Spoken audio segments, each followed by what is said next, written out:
Helpful for life. So, as you lay in bed at night, you may be wondering, how can I go from bulb to clove? I know it's a tough question, but I'm here to answer it for you. So there's two ways I'll show you.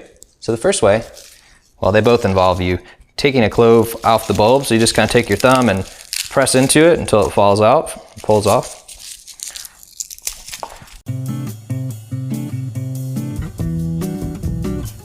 All right, now I got two to work with. Let me get one more. Get this out of the way. All right, so the first way is just use your fingers. You just take the knife, the flat side of the blade, give it a good pound. Oh, that wasn't hard enough. You gotta get it to break apart a little bit.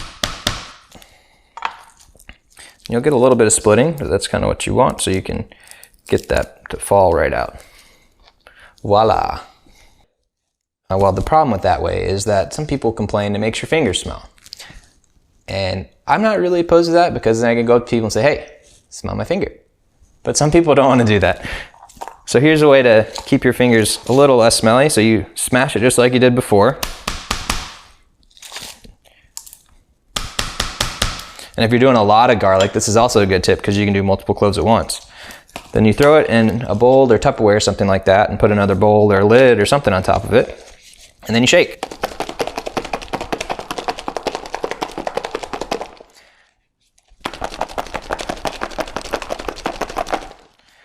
And after you shake it for a good bit, you can see that the skin kind of comes right off.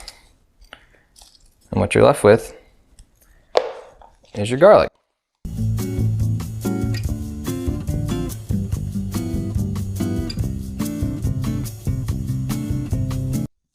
Voila. All right, now that I've solved your nightmares of taking it from bulb to clove, how do you take it from clove to mince? That wasn't a good idea. So now that you have a nice hand covered in minced garlic, let me show you the trick. It's pretty straightforward. And the nice thing is you can do multiple cloves at once. So I'll just take two. Nah, I'll take 3 cloves here, because why not? So when you're cutting the garlic and you want to mince it up, you hold it just like the method we taught you, the pinch and curl. And then with your non-dominant hand, you're gonna hold near the tip. You're gonna hold the spine, you don't wanna chop your fingers off. And then you're just gonna do that rocking motion. And you're gonna just rock back and forth to cut up the garlic. It's really not rocket science. And you may need to change which direction you're cutting to try and get it small, because with mincing you're just trying to get that garlic nice and small.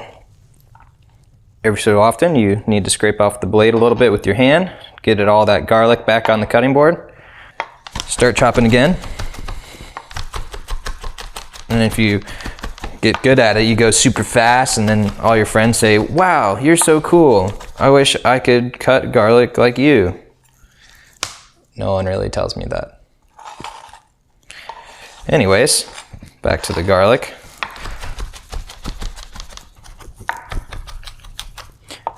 Now, depending on what you're doing, you may want to go for a finer mince. For me right now, we're making a marinade, so I'm not too worried about it. We don't mind getting a couple of big chunks of garlic deliciousness. So I'll give it one quick run through.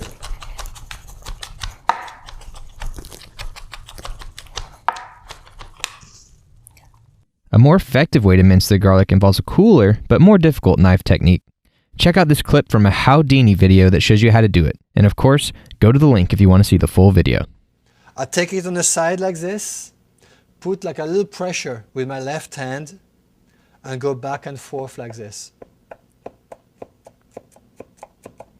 See, the technique is to put like about half a pound pressure on this. It's very loose.